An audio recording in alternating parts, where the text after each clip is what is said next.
자, 오늘의 이제 마지막 영상 같은데요. 영상이 약간 길 수도 있습니다. 자, 이제 그 헌법 얘기 마저 다 할게요. 자, 헌법의 제119조의 이제 경제 부분이 여기 집중적으로 나온 건데요. 대한민국의 경제 질서는 개인과 기업의 자유와 창의를 존중한다. 그러니까 그 자본주의 체제라는 거예요, 이게요.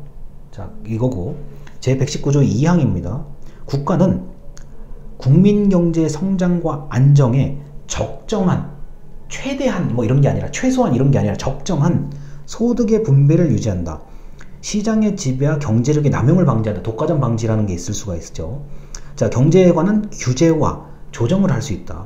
이 한 두 문장에 엄청난 얘기들이 다 들어가 있는 거예요.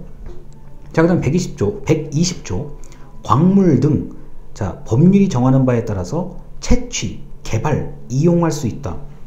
자, 바다는 개인 소유가 안 되죠. 그 다음에 자, 국유림, 자, 정부에서 지정한, 야, 이 산은 국유림이야. 그럼 뭐 개인 이용이 불가능하잖아요.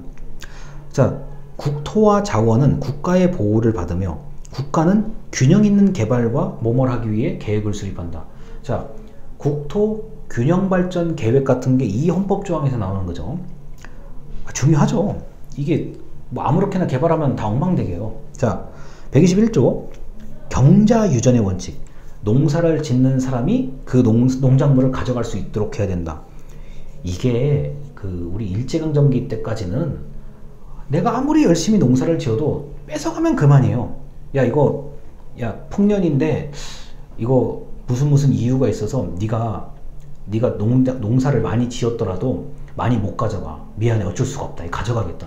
아, 뭐 내가 농사 지었는데 그렇게 반항하면 뭐 끌려가고 고문 뭐 온갖 게 다 있죠. 아니면 아주 헐값에, 야, 이거 원래 요만큼에 이거 10,000원 받아야 되는데 1,000원에 팔아야 되고 뭐 이런 이제 아주 엄청난 일들이, 불합리한 일들이죠. 자, 그래서 우리나라가 딱 해방되고 나서 제일 먼저 이제 한 것 중에 하나가 이 경자유전입니다. 자, 경자유전 이거 소작제도. 야, 이거 뭐 그 양반 옛날 말이요. 양반 뭐 해서 뭐 노비. 그 다음에 서양에서는 봉건제도. 절대 안 된다는 얘기.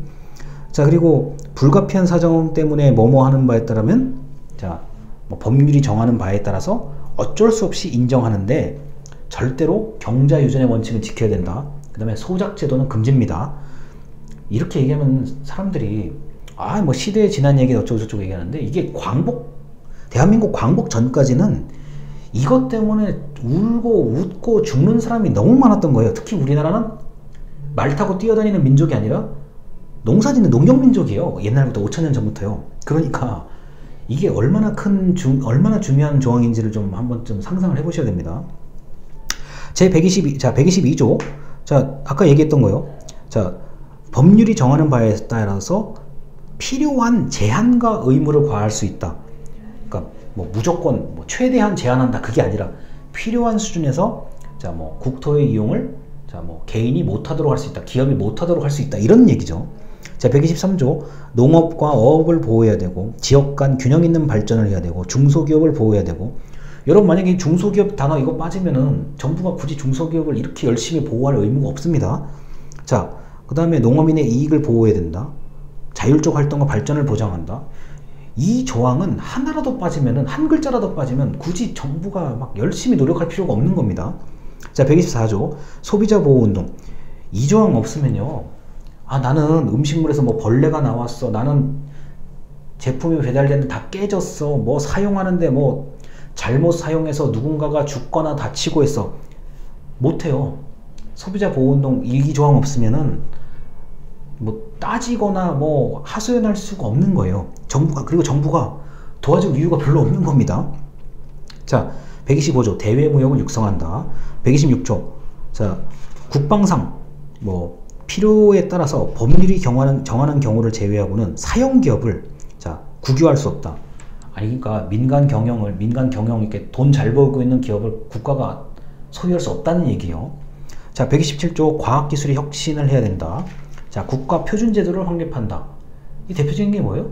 자, 옛날에는 땅 할 때 몇 평이야? 지금은 몇 제곱미터로 바뀐 거죠. 도량형, 무게, 길이, 너비 이런 것들을 이제 표준제도 이게 확립한다는 거고요. 뭐 여러 가지가 많아요. 자, 그래서 이제 마지막까지 해서 자, 헌법 개정에 관한 사항이 이 우리나라 헌법의 마지막 부분입니다. 자, 여러분들 이 헌법을 얘기한 이유는 그 우리가 재무행정을 강의할 때 뭐 예산 얘기하고 뭐 이런저런 얘기를 많이 하는데 헌법은 의외로 굉장히 중요하고요. 의외로가 아니죠. 진짜 중요하고요. 우리가 대학교를 졸업하기 전에 행정학 전공자가 한 번쯤은 헌법을 대충은 좀 보고 가야 된다. 이렇게 아셔야 되고, 이 원래 한 줄 한 단어마다 헌법재판소의 판례가 대체로 다 있습니다. 그리고 그 결정에 따라, 헌법재판소의 결정에 따라서 웃는 사람, 우는 사람, 바꿔야 되는 사람 뭐 난리가 나죠. 그래서 저는 지금 예산에 한정돼서만 조항을 소개를 해드린 거예요. 뭐 설명은 아니고 이런 게 있다 정도만 소개를 해드린 겁니다. 뭐 제가 법학을 뭐 아주 전문적으로 전공한 사람이 아니기 때문에 뭐 감히 제가 설명을 했다 이렇게는 말을 못하고 소개, 이게 있구나. 그 다음에 사실관계, 아까 이제 소작 금지, 뭐 경자유전 원칙이라 그러는데 외우면 되죠. 외우면 되는데, 근데 배경, 이런 배경 때문에 이게 굉장히 중요한 법률이구나. 중요한 헌법의 조항이구나. 뭐 그 다음에 행복추구권, 자, 그 다음에 아까 보건에 관련된 얘기도 했었고, 뭐 국회의원과 정부는 법률 하나를 제출할 수 있다. 뭐 이런 얘기들은 별게 아닌 것 같지만 진짜 중요한 내용들이고요. 이런 그 사실관계에 관련된 얘기는 제가 뭐 여러분들한테 재밌게 할 수가 있습니다. 자, 그래서 이 헌법에 대한 얘기를 지금까지 했는데, 뭐 우리가 재무행령 앞으로 또 배워야 될 게 뭐 실제 사례도 있고 법률도 있고 다양하게 있으니까 또 그때 가서 얘기하도록 하고요. 자, 요 얘기를 이제 하고 이제 오늘서 마무리하겠습니다. 이 헌법은요, 각 국가마다 상당한 차이가 있어요. 내용의 차이가 있고, 헌법이 없는 국가도 있고, 자, 헌법이 있는 국가도 있는데, 뭐 예를 들어서 프랑스 헌법 같은 경우는 사형을 하면 안 된다라고 헌법이 아예 규정이 되어 있는 나라에 속합니다.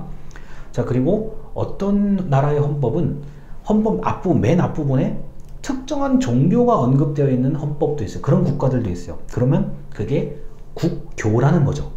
국교가 정해진 나라가 있어요. 세계에 의외적으로 많습니다. 자, 그리고 국교를, 그러니까 정교 일치, 정치와 그 종교를 일치하는 국가가 있고, 자, 헌법에 명시는 되어 있지만 정치와 분리된다라고 되어 있는 국가도 있고요. 자, 그리고 이제 아주 독특한 왕이 있는 나라와 같은 경우는 헌법 맨 앞쪽에 아주 독특한 내용들이 있죠.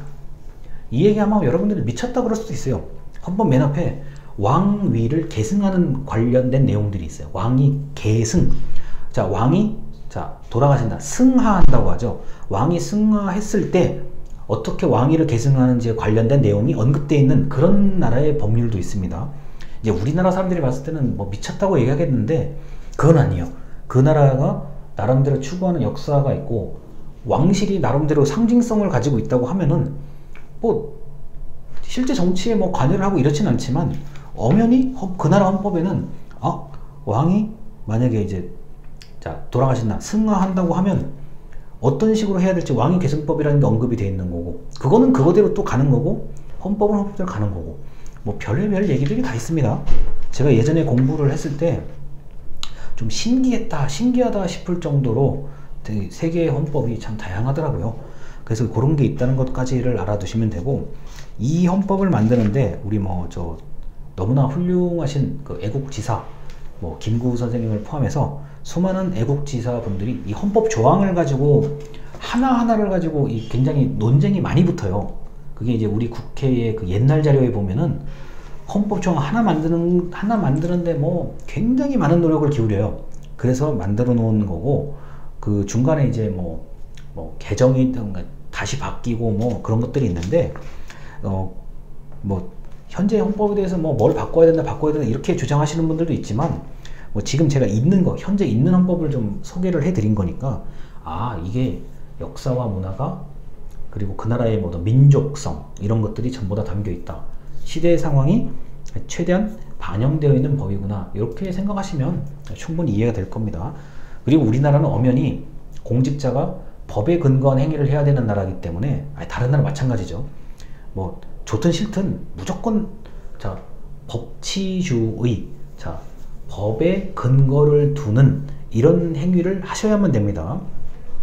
자, 일반 국민보다도 공직자가 되실 분들은 자기가 스스로 조금 더 엄격해져야 될 그럴 필요가 있습니다. 자, 그래서 오늘 여기까지 재무행정 그리고 예산론 강의를 다 마치도록 하고요. 우리가 추석 연휴 계속 지나가면서 또 좋은 얘기들 많이 해드리도록 하겠습니다. 자, 오늘까지 들어주셔서 감사합니다.